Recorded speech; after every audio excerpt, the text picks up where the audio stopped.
নমস্কার বন্ধুরা, তোমাদের কাছে আবারও একটা ব্লগ নিয়ে আমি চলে এসেছি। সকালবেলা স্নান করে পুজো টুজো কমপ্লিট করে নিয়েছি, আর 2-3 দিন ধরে ঠাকুর ঘরে ঢুকিনি বলে আজকের একটু বেশি সময় ধরেই ঠাকুর পুজো দিতে হলো, কারণ সব পরিষ্কার করে তারপরে পুজোটা দিয়েছি। তারপরে ছাদে এসেছিলাম জামা কাপড়গুলো উল্টে পাল্টে দেওয়ার জন্য। তারপরে নিচে এসে দেখি বাজার এসে গেছে, আর আজকের হবে চিংড়ি মাছের মালাইকারি, মাছের ঝোল, এসছে মাটন, আর হচ্ছে আমি সকালের জন্য আলু ভেজে নিয়েছিলাম আর সবাইকে রুটি করে দিয়ে দিয়েছি। আর আমি মাংসটাকে ভালো করে ধুয়ে নুন, হলুদ, লঙ্কার গুঁড়ো, কাঁচা সর্ষের তেল সব কিছু দিয়ে ভালো করে ম্যারিনেট করে রেখে দিচ্ছি। আর বন্ধুরা জানো তো, আমি না খাসির মাংস প্রেশার কুকারে কখনোই করি না, কারণ আমাদের বাড়িতে কেউ প্রেশার কুকারের মাংস খেতে চায় না। আমাকে কড়াতেই মাংসটা আমি করি এবং ধীরে সুস্থে ঢাকা চাপা দিয়ে মাংসটা আমি কড়ার মধ্যে করি, আর খুব সুন্দরভাবে সিদ্ধও হয়ে যায়। হ্যাঁ, আর আলুটা প্রথমে আমি দেখো ভেজে নিয়ে আর তুলে রেখে দেবো।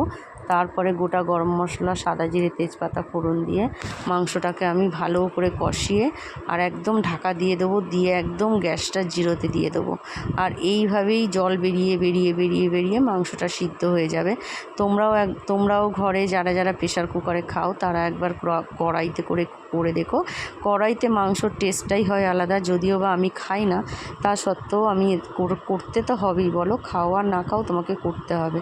আর যেহেতু আমার কয়েকটা হোম ডেলিভারি থাকে, আমাকে তো এগুলো রান্না করতেই হয়। তা যাই হোক, দেখো আমি আদা রসুনের পেস্ট সব কিছু দিয়ে মশলাটাকে আগে ভালো করে কষিয়ে নিচ্ছি। তারপরে ম্যারিনেট করা মাংসটা ভালো করে দিয়ে কষিয়ে ঢাকা দিয়ে দেবো, ঢাকা দিয়ে একদম গ্যাসটা জিরোতে দিয়ে দেবো। আর পাশের গ্যাসে আমি বসিয়ে দেবো চিংড়ি মাছ। আজকে করবো চিংড়ি মাছের মালাইকারি, মাছের ঝোল, ডাল, ভাজা। আমাকে অনেক রকমই রান্না করতে হয়, কারণ 2-3 জায়গায় হোম ডেলিভারি দিতে হয়, এটা মাসকাবারি, ওর জন্য আমাকে অনেক রকমভাবেই রান্না করতে হয়। তা যাই হোক, দেখো আমি রান্না করতে করতে বাসনগুলোও মেজে নিই, কারণ বেসিনে বাসন জমে থাকলে ভালো লাগে না, ওই জন্য। তার মধ্যে আমার মাংসটাও দেখো একদম রেডি হয়ে গেছে, মাংসটা নামিয়ে নেব।